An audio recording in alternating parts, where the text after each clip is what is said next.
Salut à tous et bienvenue dans la partie Power View. Nous allons faire ici un rapport en utilisant les données qui proviennent de notre base de données.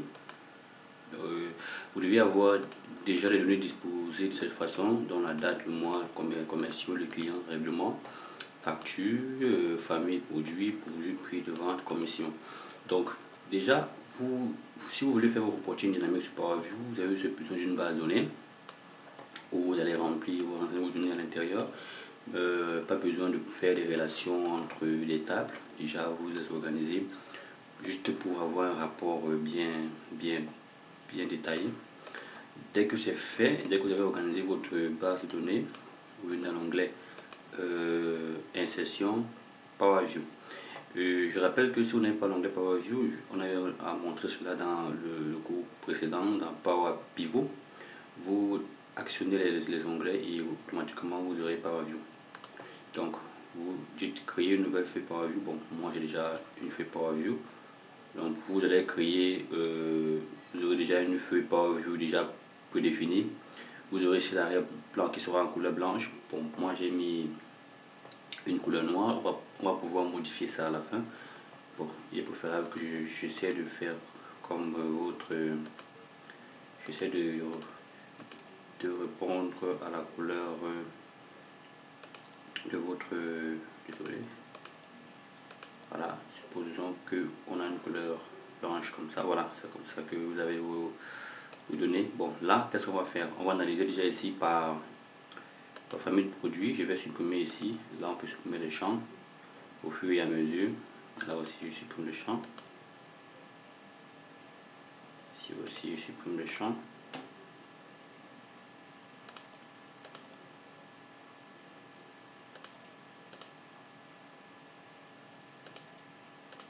Ok, donc on va choisir là, on va choisir une famille de produits avec le montant des ventes et nous allons réaliser ici notre camembert. Là, je vais sortir secteur. J'ai déjà mon premier graphique en fonction des ventes. Là, je peux tirer comme ça. Ici, je vais porter ça comme ça. Je vais déposer ça ici. Là. Je peux diminuer comme ça. Voilà, super. Maintenant, on va réaliser ici par commercial. J'ai les commerciaux ici. J'ai le montant de mes ventes à ce niveau. Très bien, je vais réaliser ici un graphique horizontal. Je barre, empiler, couper.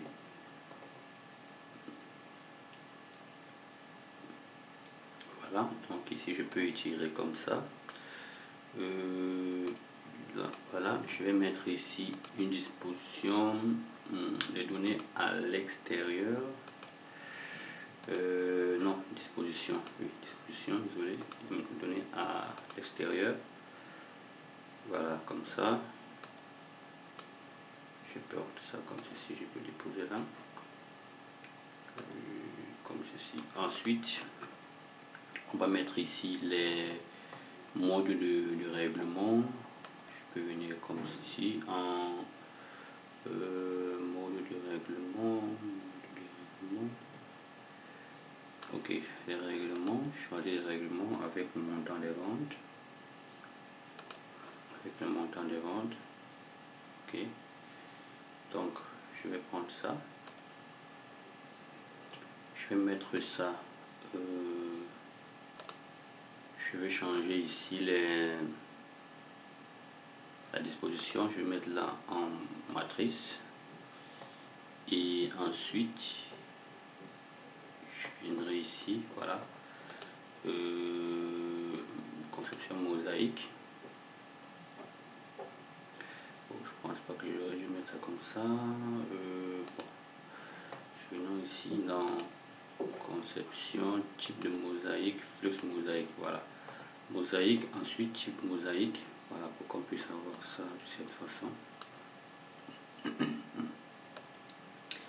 Désolé. Ok, maintenant, là j'ai mon Ici j'ai mes mots de règlement, j'ai mon règlement ici, j'ai mon montant de vente à ce niveau. Donc qu'est-ce qu'on va encore analyser ici? On va analyser nos tendances de vente.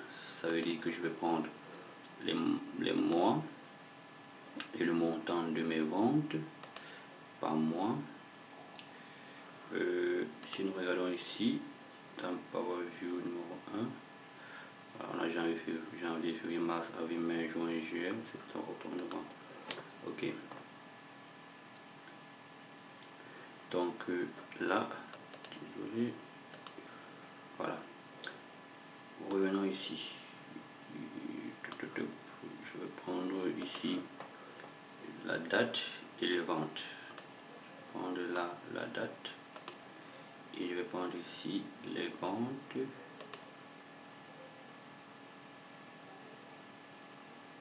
Là, je vais réaliser, je vais essayer de mettre ici mes tendances en ligne. Bon, ici c'est vrai que voilà, on a janvier, donc on a plus de janvier.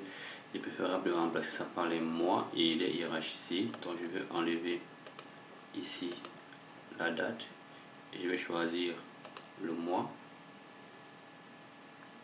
comme ceci.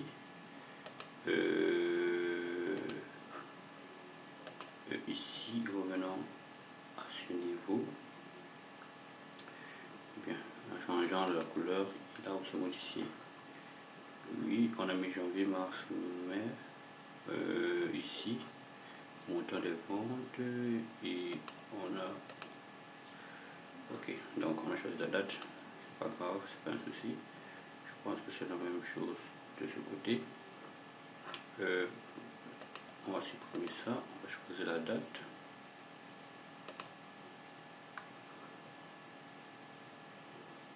Voilà. Je vais un peu essayer de relever ceci en haut. Je vais étirer ça comme ça. Voilà, super. Il fallait juste que je me rassure. Voilà. Voilà. Très bien, maintenant ici.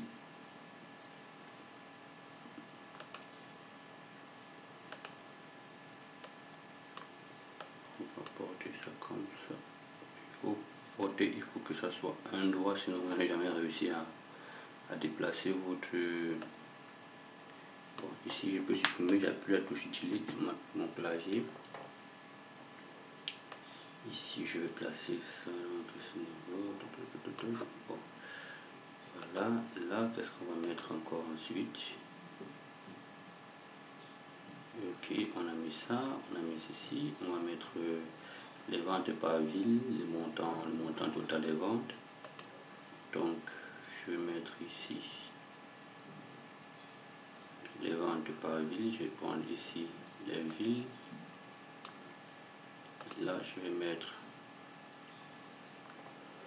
mon chiffre d'affaires.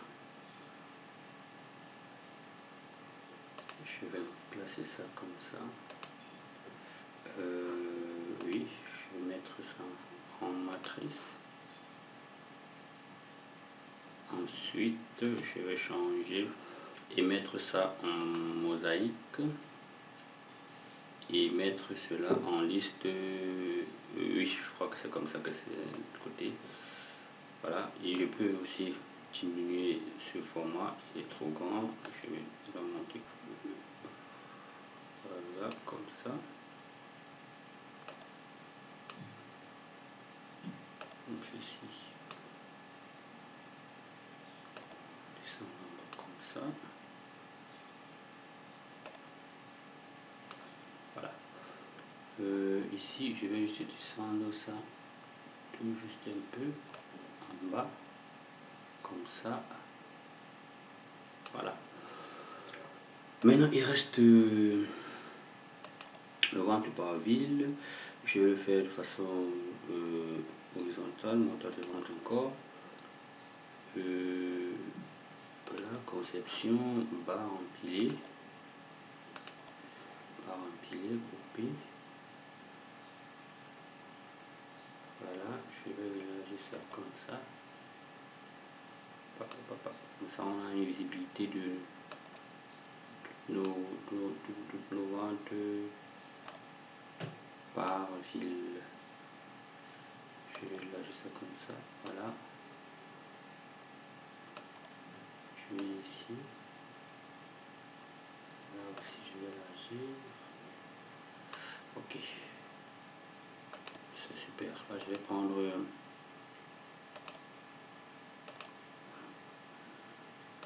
alors, je vais mettre ici les données donc en disposition. Je vais mettre port extérieur. Voilà. Donc, j'ai besoin de synthèse. Je veux la synthèse mon montant des ventes, c'est-à-dire mon chiffre d'affaires avec les quantités des ventes au même moment. Voilà, il me sort ça automatiquement. Je viens là, je vais mettre ici dans la conception, là, je mets matrice. Et ici, je vais mettre Power View. Non, pas ici. Conception. Là, je vais mettre non. Il faut cliquer d'abord dessus. Comme ça. Conception.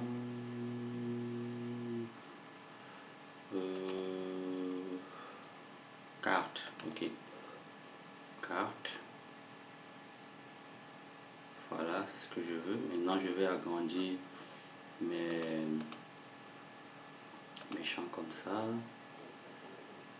doucement.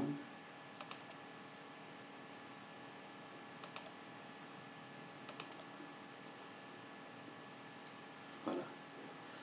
Et ici, il y a les séparateurs. J'aurais besoin de séparateurs. Là, je vais peut-être mettre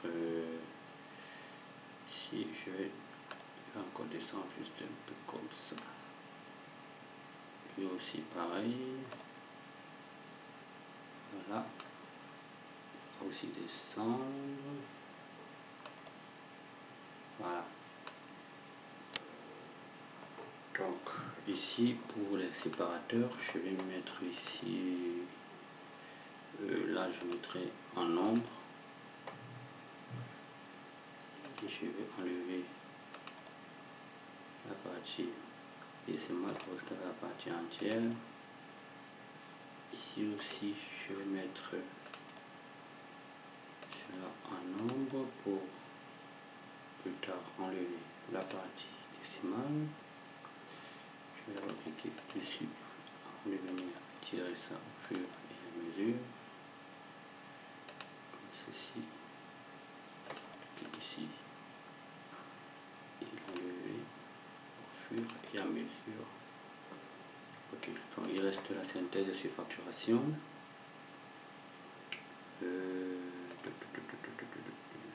Facturation. Voilà. Donc, je vais aussi mettre ça en matrice, carte. Et je vais mettre ça ici. Diminuer comme ça. Voilà. Conception. Matrice. Ici, je mets carte. Super, je vais agrandir maintenant.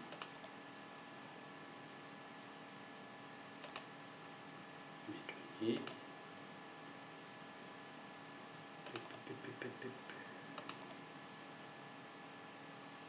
Voilà, c'est fait. Donc ici je peux mettre cela en nombre.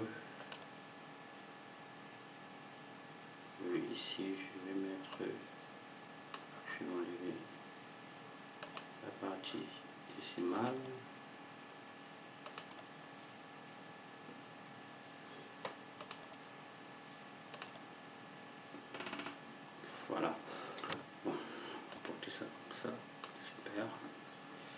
là, vous pouvez saisir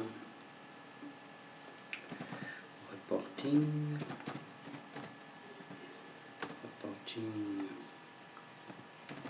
suivi des ventes.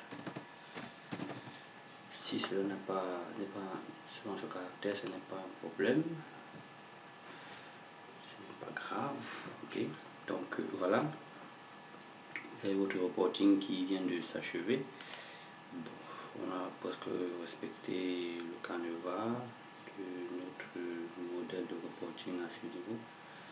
Voilà, on a surfacturation de quantité, montant boutique, montant de vente. Oui, ici on a. Ok, donc ici on va juste ajouter surfacturation et le montant boutique. Ici à ce niveau, on va ajouter le montant de la boutique, c'est-à-dire le prix même le prix réel de l'article, puisque si un article coûte par exemple 12 000 francs ou 12 000 euros ou dollars, ça dépend du pays, et quand on vend ça à plus, donc voilà, vous avez une surfacturation. Du moins vous avez exagéré sur la marge en fait. Donc vous devez surfacturer votre produit. Le 12 000 c'est mis 13 000, 14 000, donc voilà, il faut repérer ces surfacturations pour pouvoir faire des analyses plus tard et voir comment les ventes se sont déroulées. Donc ici je vais enlever ça, je vais enlever ceci. Voilà, maintenant on va passer au PEPS. Donc je peux ici enlever ceci. Donc si je vais faire revenir ma liste de champs, il va revenir comme ça. Je peux l'enlever comme ça. Ici je peux mettre une image, je peux définir une image, c'est-à-dire je peux insérer ici un logo, donc je n'ai pas de souci par rapport à ça. Ça c'est une image en arrière-plan, ça veut dire que je vais mettre une image en arrière-plan. Bon, ce sera pas quand même soft, ça c'est par rapport à une image comme le logo. Vous pouvez cliquer là, vous pouvez porter votre image à la machine, vous pouvez déposer là automatiquement. Ça c'est pour changer les thèmes. Donc ici je prends ce thème, vous avez l'embarras du choix, vous pouvez choisir plusieurs thèmes et voir à quoi cela ressemble.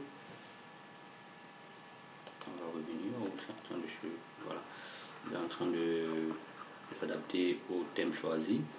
Donc je peux aussi à cet effet prendre par exemple une couleur, bon je sais pas, une couleur agréable quand même ici, couleur noire. Voilà, c'est super. Donc voilà comment sortir votre rapport. Et vous pouvez aussi analyser par voilà, vous pouvez ici analyser, c'est-à-dire que vous pouvez choisir de cliquer sur une famille de produits et là automatiquement vous avez les informations concernant cette famille de produits et tout ce qui va avec. Je peux choisir ici une autre famille de produits, j'ai les informations aussi qui renvoient à cette famille de produits. Voilà, et je peux agrandir ici réellement ma famille de produits. Je peux regarder ici cette famille beurre, montant des ventes, il est à 46 millions, donc je peux le diminuer comme ceci. Je peux venir ici au niveau de mes statistiques, je regarde, ok voilà, montant de mes ventes ici par rapport à cette famille, on est ici à 32 312 623, contrairement au montant de ventes qui était au départ. Donc voilà, il y a une diminution de nos ventes par rapport à l'article qu'on a choisi. Je peux encore venir ici choisir d'afficher mes tendances, c'est-à-dire par rapport à l'article, pour voir où est-ce qu'il y a eu pic au niveau des ventes de cette famille d'articles.